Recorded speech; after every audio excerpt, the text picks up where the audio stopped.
नमस्कार, मी श्रीकांत उंबरीकर. आपण पाहतात अॅनालायझर. लाईक करा, शेअर करा, सबस्क्राईब करा. अॅनालायझरचं ॲप डाउनलोड करा. जगभरामध्ये इंधनावरून जी अभूतपूर्व अशी परिस्थिती तयार झालेली आहे आणि इंधन पोहोचत नाही आहे. इंधन दरवाढ कितीतरी देशांना करावी लागलेली आहे. काही ठिकाणी रॅशनिंग चालू आहे. काही ठिकाणी अतिशय संकटात परिस्थिती असल्यामुळे वर्क फ्रॉम होमसारखे पर्याय देण्यात आलेले आहे. या सगळ्या धिंगाण्यामध्ये हिमाचल प्रदेशमध्ये काँग्रेसचं सरकार असताना हे जे विरोधक एरवी बोंब मारतात आणि त्यांनी त्या ठिकाणी प्रत्यक्ष पेट्रोल डिझेलमध्ये दरवाढ जाहीर केली आहे. कारण की त्यांच्या राज्यातला महसुलाचा जो काही समस्या आहे, तुटवडा जो आहे, एकूणच तिजोरीमध्ये खणखणाट जो आहे आणि लोक कल्याणकारी योजना कशा राबवता येत नाही, या पार्श्वभूमीवरती केंद्र सरकारने आबकारी करामध्ये 10% घट करायचा जो निर्णय घेतलेला आहे तो किती स्वागतार्ह आहे आणि सर्वसामान्य दिलासा देणार आहे लक्षात घ्या. आम्ही जेव्हा असे व्हिडिओ करतो आणि हे तथाकथित सगळे विरोधक बोंबाबोंब करतात, ह्याच्यातला सोपा मार्ग असतो की हे गोदी मीडिया आहेत, हे भाजपचे भक्त आहेत, हे विकल्या गेलेले आहेत. खरं तर एक मुद्दा आम्ही फार साधा मांडत आलेलो होतो की पूर्णपणे जे विरोधक आहेत आणि पूर्णपणे जे भक्त आहेत ते दोघांनाही बाजूला ठेव. एक फार मोठ्या प्रमाणातलं सर्वसामान्य लोक असे असतात की ज्यांना वस्तुस्थिती जी आहे ती कळते, ते समजून घेतात आणि त्याप्रमाणे ते प्रतिक्रिया देतात. मी पार तुम्हाला अगदी जुनं सांगतो. आज मोदीच्या पाठीशी ठामपणे लोक आहेत आणि त्यांची बाजू आम्ही जेव्हा समोर मांडतो तेव्हा लगेच आम्ही मोदीचे भक्त. मी जुनं सांगतो. महात्मा गांधींचं नेतृत्व 1920 नंतर जेव्हा समोर आलं आणि महात्मा गांधींनी जे काही सर्वसामान्य लोकांना पचतील, रुचतील, करता येतील असे जे काही गोष्टी सांगितल्या, त्याच्यामुळे त्यांचं नेतृत्व सर्वसामान्य लोकांना जवळचं वाटलं. गांधींचे गुणदोष बाजूला ठेवा, सगळे त्याच्यावरच चर्चा करत बसतात. भक्त काहीतरी त्यांच्या गुणाबद्दल बोलणं आणि विरोधक पुन्हा तेच सगळे ठराविक मुद्दे काढत बसतात.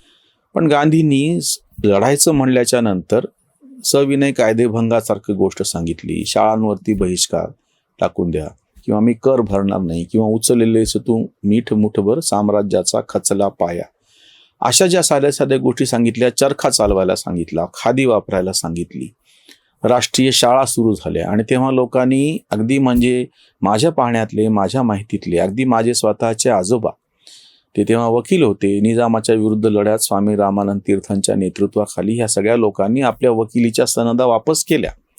निजाम सरकारला सांगितलं की आम्ही नाही करणार आमचा कोर्टावरती बहिष्कार, आम्ही तुमच्या ह्याच्यामध्ये येणार नाही.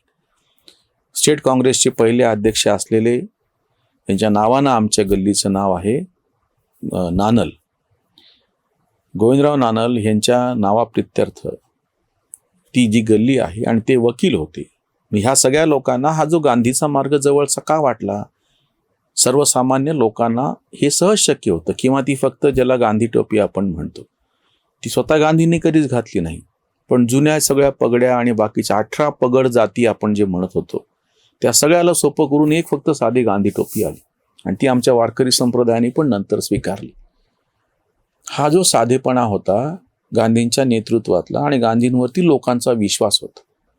पंडित जवाहरलाल नेहरू, आम्ही एरवी टीका करताना किती करू, नेहरूंचं जे व्यक्तिमत्व होतं त्याच्यामध्ये आधुनिकता आणि मॉडर्न काही गोष्टी जेव्हा तेव्हाच्या तरुणांना दिसत होत्या आणि तिचे आकर्षण होतं. इंदिरा गांधींचा कणखरपणा लोकांना पटला होता.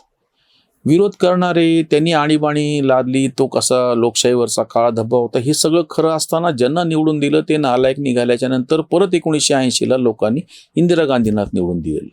लोक मूर्ख होते असातला प्रकार नाहीये. लोकांना दुसरा समर्थ पर्याय दिसत नव्हता.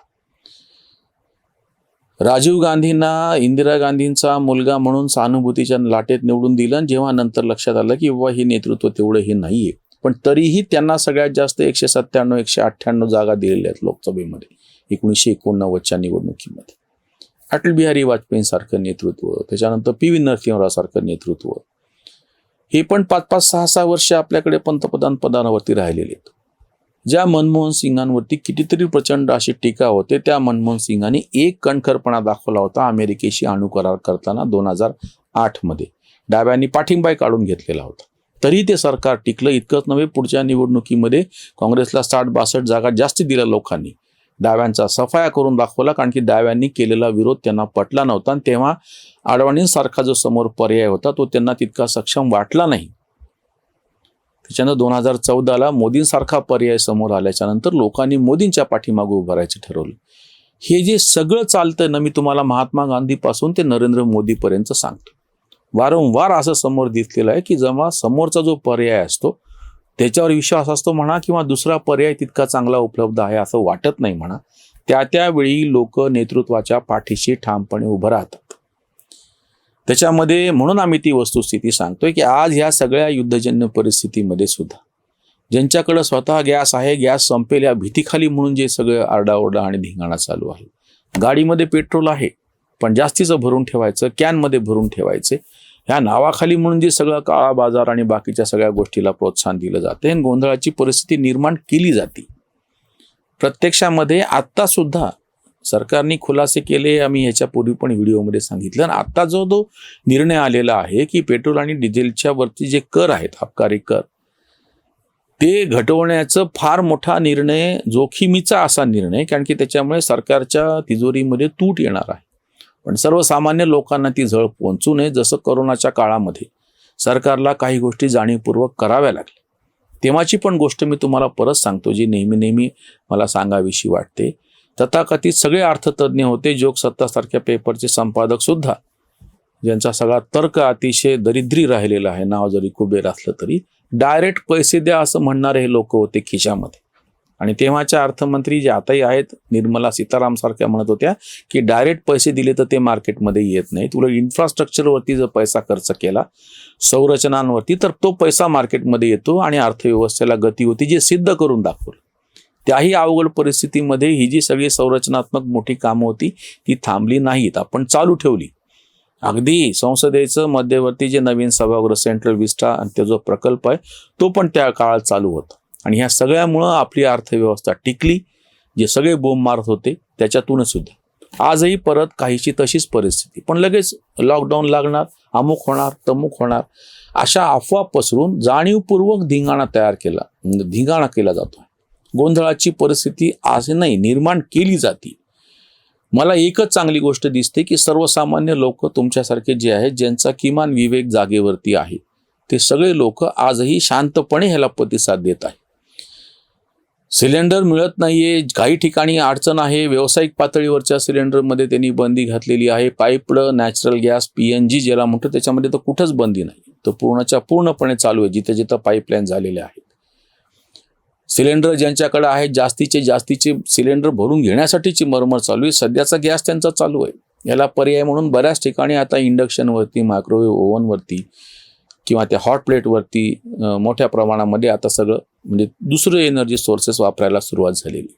मला तर ह्या आपत्तीमध्ये एक संधी अशी दिसते आहे, पर्यायी ऊर्जा स्रोत जे आहेत खनिज तेलावरती अवलंबून न राहता येत्या काही दिवसांमध्येच आपल्याला असं चित्र दिसेल की पर्यायी ऊर्जा स्रोत मोठ्या प्रमाणात वापरले जात आहे. परत मी तो उल्लेख करतो की जे सगळे इथेनॉलच्या नावानं बोंब मारत होते, गडकरीच्या मुलाची फॅक्टरी आहे त्याच्या फायद्यासाठी कसा निर्णय घेत आहेत, ते आता तोंडावरती आपटलेत की जेव्हा की पर्यायी ऊर्जेचे स्रोत म्हणून त्याच्यामध्ये इथेनॉलचा पण वापर मोठ्या प्रमाणात कसा आणि कुठे कुठे करता येऊ शकेल. त्याच्यामध्ये तर असा विचित्र वाद होता की धान्याचं तयार केलेलं जास्तीचं धान्य त्याच्यापासूनचं इथेनॉल वापरायचं का ऊसाच्या ह्याच्यापासून निर्माण होणारं इथेनॉल वापरायचं, ते खरेदी शासन करण्याच्या पोटी ह्याच्यावरती अन्याय झाला अशी तक्रार साखर उद्योजकांनीच केलेली होती. आज मोठ्या प्रमाणामध्ये ऊर्जा जिथून कुठून निर्माण होते, म्हणजे उद्या असं होऊ शकेल की हे सगळे आपले साखर कारखाने साखर निर्माण न करता किंवा मळी ज्याच्यातून अल्कोहोल तयार होतं किंवा इथेनॉल तसंच गुळाची पावडर किंवा आता सरळ ऊर्जा तयार करतील आणि त्यांनी तयार केलेली ऊर्जा सगळ्यांनी वापरता येऊ शकेल. अगदी आत्ताच की ज्या सोलार प्रकल्पातून त्यांनी दिलेल्या मर्यादेच्या पेक्षा जास्त ऊर्जा तयार झाली म्हणून त्यांना दंड करण्यात आलेला होता.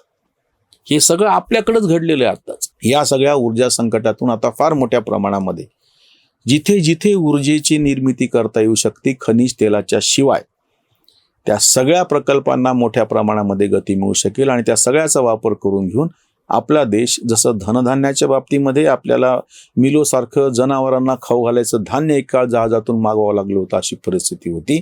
हरित क्रांती झाली आणि आपण धान्याच्या बाबतीमध्ये स्वयंस्फूर्त झालो. खाद्यतेलाच्या बाबतीमध्ये सरकार जे सर्वसामान्य शेतकऱ्याच्या गळ्यापाशी फास बनून राहिलेले ते जर मोकळं झालं तर आपण खाद्यतेल आणि डाळींची पण बाजारपेठ खुली झाली तर मोठ्या प्रमाणामध्ये आपण स्वयंपूर्ण होऊ शकतो. आणि आताचा जो विषय आहे खनिज तेलाच्या बाबतीमध्ये, जर असे पर्यायी जे सगळ्या ऊर्जा स्रोत आहेत त्यांच्यावरची जी सध्याची बंधनं आहेत, जी त्याच्या मार्गातले सगळे जे अडथळे आहेत ते जर दूर झाले तर भारत हा असा देश आहे की जो ऊर्जेच्या बाबतीमध्ये सुद्धा स्वयंपूर्ण होऊ शकतो, स्वतःच्या पायावरती उभं राहू शकतो. ह्या संकटामध्ये ही संधी निर्माण झालेली, आपण सगळे मिळून त्याचा गांभीर्याने विचार करूयात, न की या गोंधळाच्या परिस्थितीमध्ये अजून धिंगाणा घालून तो गोंधळ वाढवून आणीबाणीची परिस्थिती निर्माण करणं ही चूक आहे. आपण सगळे मिळून पर्यायी ऊर्जेचा शोध घेऊयात. इथेच थांबूया. धन्यवाद. स्वधर्म जागृतीचा विधायक बुरुज Analyzer News.